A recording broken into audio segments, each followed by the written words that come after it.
Yeah, it's me. Good morning, and such, and such. Hi, two subjects, sort of combined, maybe 50 subjects. Anyway, filters and sort of the way we organize or prioritize, just the way we perceive things, the way we approach them. So I was thinking about movies, and like there's two ways to watch a movie. One way you just kind of, well, there's probably lots of ways, but anyway. One way you would just do what the person who made the movie intends, and that is you just kind of lose yourself in the characters and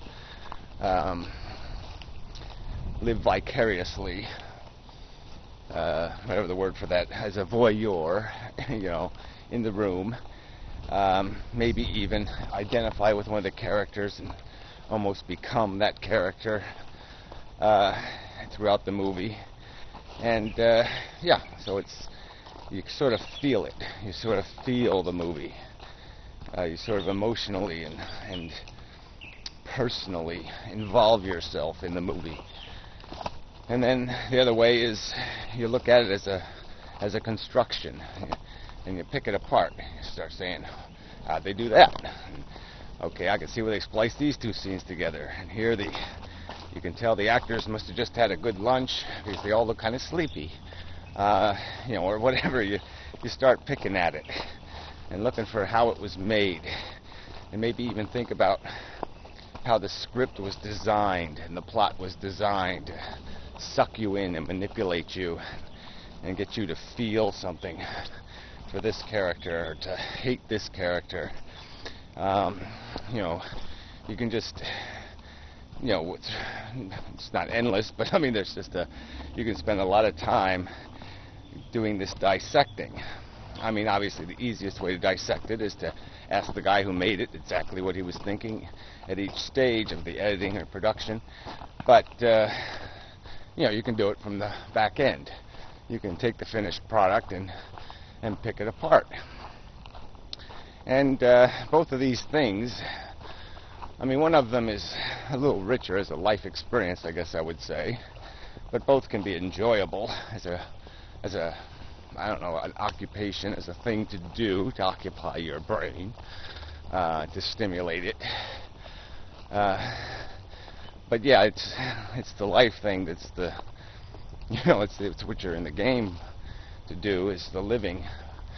The construction is just part of what we live in, and how we build that is sort of, that's sort of the angle here, though. That's, I guess, what I'm trying to get to, is that's sort of a necessary part sometimes. We can't, it's not that we can't. In reality ain't a movie. Yeah, I guess that's the point. And so, as much as we want to just watch the reality, as much as we want to just be able to live for the emotions and not pick at it, life needs picking. We have to know what we're in, what this is that we're doing, because it has, unlike a movie, it has consequence. It's not just a bit of entertainment. It's reality. So we have to start dissecting it and picking it apart to figure out how it was done, what's manipulating us, why are we being manipulated, how are we being manipulated. And people just seem reluctant to do that honestly. And so that's where the whole thing kind of falls apart, is because it's like, if you started to come up with a god did it, that would be kind of a bogus explanation for a movie. There's a scene in the movie and you say, well, it's magic. See, this company's name is Digital Magic, and that was magic. No, it's not magic. And our life is not made out of magic. It's made out of matter. Matter that has a potential, and that has a character, it's doing something. Every little bit of it is doing something. And we should, as intelligences, want to know what it's up to. Yeah, that's a good way to put it. We shouldn't want it fooling us or manipulating us, or we don't want to be dupes in this game. You know, we want to do as much as we can with our intelligence and our lives. But that's where the balance gets tricky. So anyway, I guess relating this to YouTube, I remember a while back, Conference Report guy, who I really do like, he was trying to figure out how to do this thing where, let's talk about it, and also do the thing where, well, here's a concise argument, more where I've had more time to put together, and it's more disciplined and logically progressive and all that kind of crap. And it really is a dilemma, because one takes time, and one takes thought and time. Don't get me wrong, this doesn't come out of nowhere. You have to spend some time thinking about it before it comes out of your mouth. Previous to this video, previous to turning the camera on, I did give this some thought while I was, lamenting having to go to work this morning and feeling like crap and trying to get an extra couple of minutes sleep here and there, just to see if that would help kick me out of my rut. I was thinking about it. I was thinking about what I'm going to say in this video.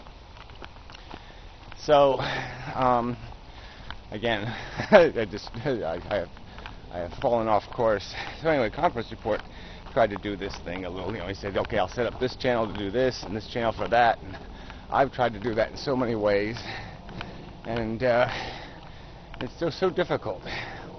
And then I posted the last what the fuck I posted was kind of a mediocre video.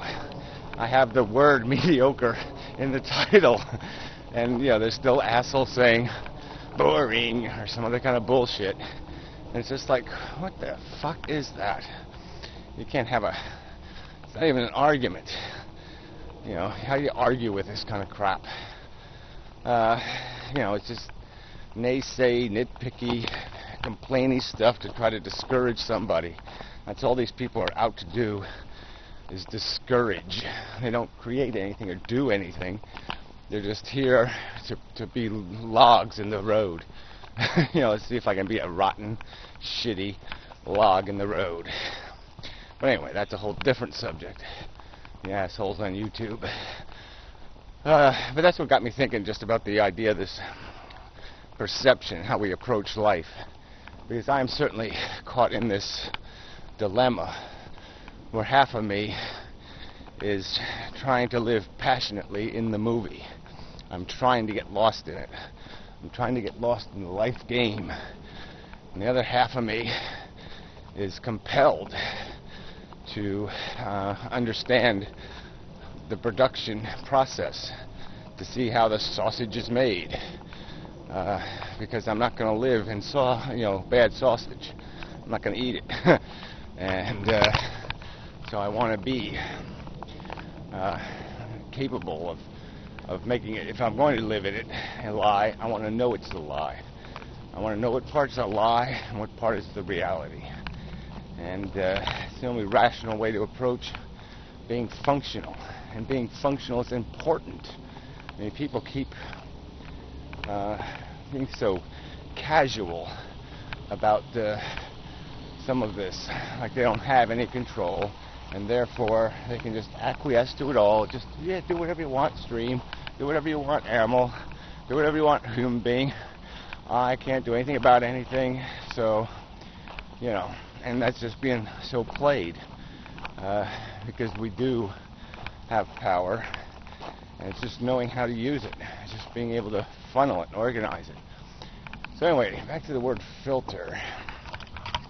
Sorry, this is going in a few directions, but it does have a theme underlying it. It's in our brain, is this capacity to filter, to perceive, to react, to recognize. And it's just such a subtle process.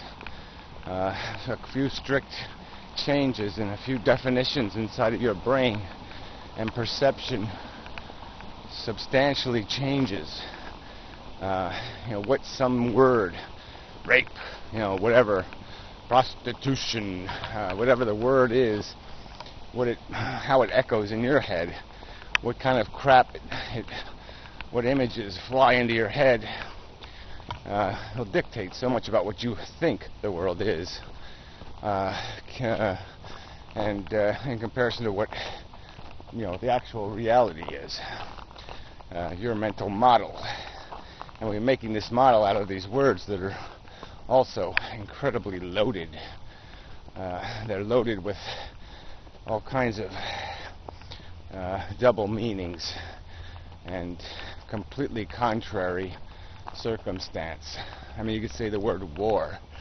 Well, what does the word mean?